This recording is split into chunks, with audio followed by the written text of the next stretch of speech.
Welcome to my channel. இன்றைக்கி நம்ம சந்தியா சமையலில் பார்க்க போகிறது அதாவது பச்சை மஞ்சள் டீ.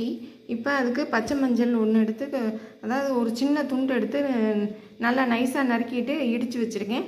அது கூடவே மிளகு, இங்கே பாருங்கள் கருப்பு கருப்பாக தெரியுதா, ஒரே ஒரு மிளகு எடுத்து வச்சுருக்கேன். அதே மாதிரி ஒரு ஏலக்காய், அதையும் எல்லாத்தையும் நசுக்கி வச்சுருக்கேன். அப்புறம் ஒரு ஸ்பூன் வெல்லம் எடுத்து வச்சுருக்கேன். ஒரு டம்ளர் தண்ணி எடுத்து வச்சுருக்கேன். 3 கருந்துளசி எடுத்து வச்சுருக்கேன். உங்கள்கிட்ட கருந்துளசி இல்லாட்டி என்ன இருக்கோ அந்த துளசி எடுத்துக்கோங்க. அதையும் இல்லாட்டி உங்கள்கிட்ட புதினா இருந்துச்சுன்னா அதை கூட எடுத்துக்கலாம். வாங்கப்போ இதை எப்படி போடலான்னு பார்க்கலாம். இப்போ ஒரு டம்ளர் தண்ணி நல்லா கொதிச்சுக்கிட்டு இருக்குது.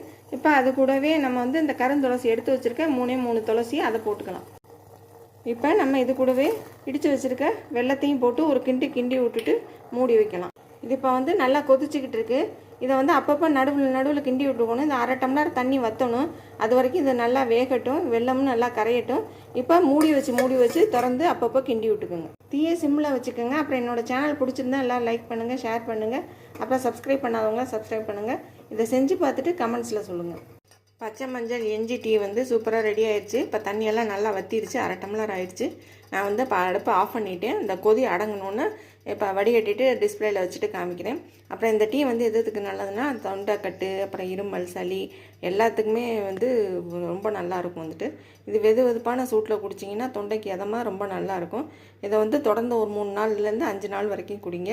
ரொம்ப நல்லாயிருக்கும். எல்லோரும் இந்த சீசனில் இதை வாங்கி உபயோகப்படுத்துங்க. இதை இப்போ வடிகட்டிட்டு இப்போ காமிக்கிறேன். இப்போ நம்மளோட பச்சை மஞ்சள் டீ சூப்பராக ரெடி ஆயிடுச்சு. எல்லோரும் இதை கண்டிப்பாக செஞ்சு சாப்பிட்டு பாருங்கள். நான் சும்மா அலங்காரத்துக்காக இந்த துளசி இலையவே போட்டு வச்சுருக்கேன். நீங்கள் அதாவது எந்த துளசி வேணாலும் போட்டுக்கலாம். நான் இன்றைக்கி கருந்துளசி எனக்கு கிடச்சிது, அதனால் அதை போட்டேன். நீங்கள் புதினா கூட போட்டுக்கலாம். இதுக்கு பதிலாக துளசி கிடைக்கலன்னா புதினா இருந்துச்சுன்னா புதினா போட்டுக்கலாம். இப்போ இதை கண்டிப்பாக செஞ்சு பார்த்துட்டு எனக்கு கமெண்ட்ஸில் சொல்லுங்கள். தேங்க்யூ.